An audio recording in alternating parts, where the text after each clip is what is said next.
What's up, Transformers fans? I'm Mondo, and for this Moonbase 84 transmission, we're about to get wild.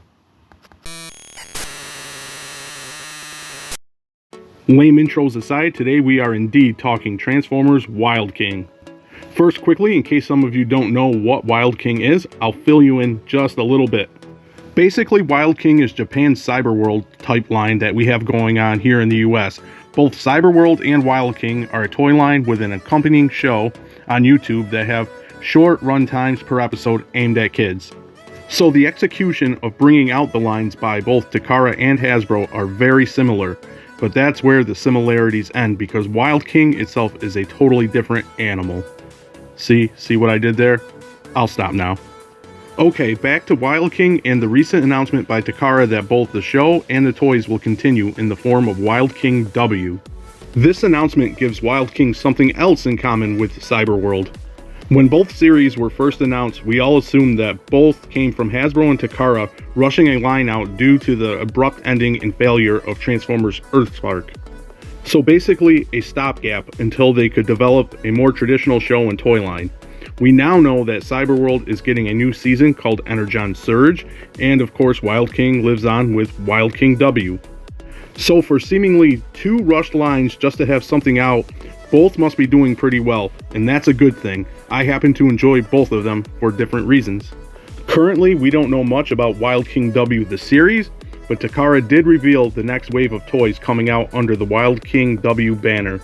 Judging by these reveals, the play pattern of having a bigger bot combining with smaller animal bots isn't changing, and I'm here for it. So let's take a look at these reveals. We're going to start off with the Energy Beast. Again, for those that might not know, the Energy Beasts are bots with animal alt modes that form limbs to combine with an Energy Master, who is a bigger bot that forms the torso of the combination. They are called Energy Beasts because each one has a specific elemental power. So when the Energy Beasts combine with the Energy Master gains all of the elemental powers from the Energy Beast. So basically think this is the Transformers version of Captain Planet. Also, if you're someone who already collects Wild King and isn't into repaints, a lot of these reveals might not be very exciting to you because there are a lot of repaints. So in the spirit of repaints, here is the Flame version of Lightlong. The first Lightlong release had the lightning elemental energy, and this obviously is his flame elemental energy version. And because now he is possessing the fire element, he gets a new paint job that evokes fire. So he's decoed now in reds and oranges, and he looks pretty cool. Me personally, I've always been a lightning over fire guy. When I play Wizards and D&D, I always go for like the lightning spells over the fireball spells. So I actually kind of prefer, I do prefer the original Lightlong with the lightning power, but this one's pretty cool as well. Next we have the Aqua version of Captain Volca, and this one's kind of an odd one for me because while I love the color scheme, the blue color scheme to go with his now water elemental power, his name evokes and makes you think of fire like his original toy, which had the fire element. Captain Volca, water and fire don't mix, I guess, but he does look really cool. It's just an odd choice to make Captain Volca now have the water element. Speaking of odd, here's the what is called the grand version of Frost Saber.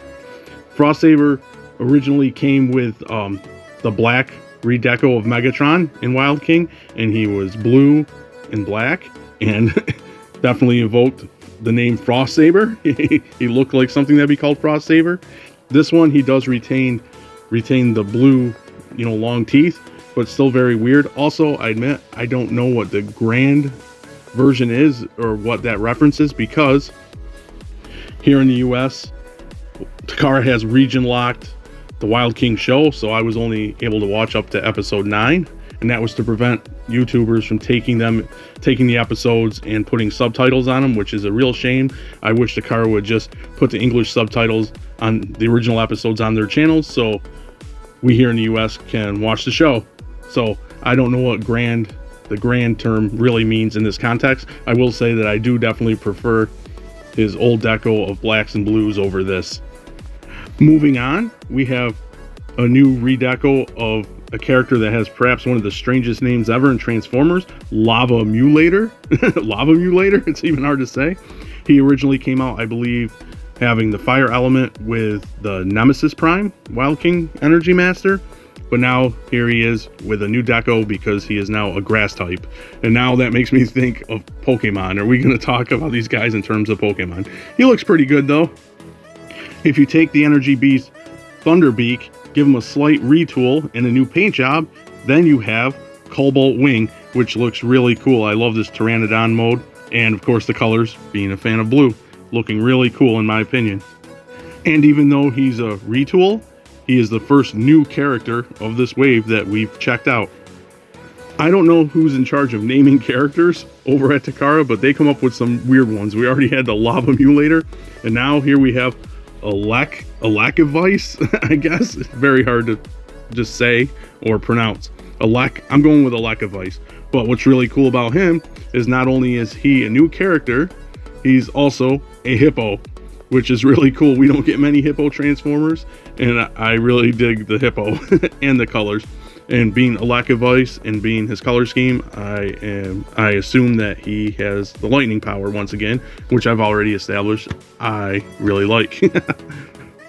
For those of you that regularly watch the channel, and for those of you that know me, you know that one of the reasons I love Wild King so much is because I love Beastformers, and particularly dinosaur Beastformers or Dinobots. So you know I'm going to absolutely love Plant Hammer, a much needed Ankylosaurus. I've been championing, I can't talk, but you know what I mean, for more Dinobots and a Dinobot subline. And one of the ones I'd like to see is a proper Ankylosaurus. Now, you know, this is a smaller energy beast, but we're another step towards getting maybe a Scar Dinobot, and I absolutely love Plant Hammer here.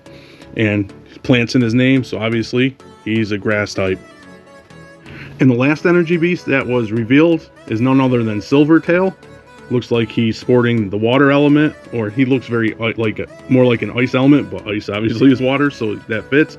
Again, nice blue and white deco, really cool looking, really cool to get a wolf into the line. And I think he just looks really, really good. And last but definitely not least, we have our new Energy Master Rexblade. We already established in this video that I love Dinobots, so here is a brand new transforming dinosaur character, or Dinobot, just not the Dinobot faction. And I love this guy. I think he looks awesome. And not only is he a Dinobot, he's a triple changer, and he has a vehicle mode, which is really, really awesome. Here we have a closer look at his vehicle mode, and I think it's wild. It reminds me of something from the late 80s or the 90s. Just really cool.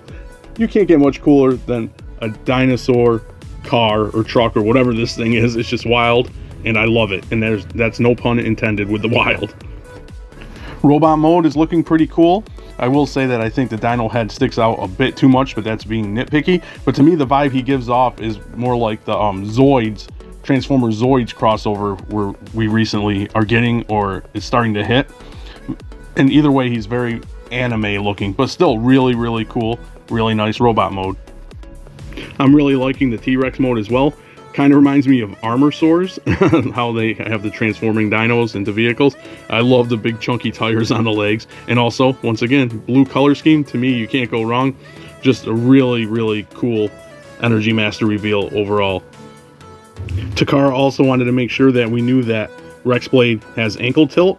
I think it was the Energy Master Prime that didn't, and Megatron did. I can't remember offhand right this second. I have both, but not right next to me. But it's cool we're getting ankle tilt with Rexblade. Here's how Rexblade's vehicle mode stacks up next to the Energy Master Optimus, and as you can see, he's quite a bit bigger. He's got some size to him. Here in the robot modes, you can really see that Rexblade is quite taller and chunkier than Energy Master Prime. So yeah, really nice size Dinobot character. Lastly, here he is all powered up with all of the energy beasts, going full Captain Planet mode, and he looks fantastic. And just like the previous Energy Masters before him, you can get Rexblade by himself or in a 2-pack, and in his 2-pack he comes with Silvertail. And here he is combined with just Silvertail. Such a cool looking figure. So that is my look at the reveals for the first wave of Wild King W. We're getting 8 energy beasts, 4 of which are previous characters sporting new paint jobs and new elemental powers, along with 4 new characters. Mixing up elements with the older characters gives you options, and options are always a good thing in my book. The other energy beast gives us 4 new characters in the line, which is great, especially if you want to power up all of the energy masters with different characters. And of course, we have our new energy master Rexblade, who I think is awesome. When talking about Wild King with Tron or my buddies, I had said it'd be cool if they did like a reversal of the play pattern and have an energy master Grimlock that combines with energy vehicles. To me, Rexblade is just as good and as exciting as that idea. I'm definitely picking him up as soon as I can, which may be hard because his pre-order is already sold out on Amazon Japan. When I do get my hands on him, I plan on combining him with members of the Dino tribe and making a Wild King Dino King for sure. Admittedly, I've fallen behind with Wild King. Hasbro and Takara just pump out so much stuff, it's hard to keep up. And with the price increases, that's really got me thinking about my collection and what I personally want to collect, so basically curating my collection more. Wild King made my list of what I want to focus on for lines a few days before the reveals came out, so the timing couldn't have been better. I just love Wild King's playability, combiners that you can mix and match parts with to make really unique and fun combinations. I'm glad the line is continuing. I just wish I could watch the show, even if it is clearly a toy commercial. I had a fun time with it for what it is. That will do it for me. Comment to let us know what you think of these reveals, and as always, thanks for docking.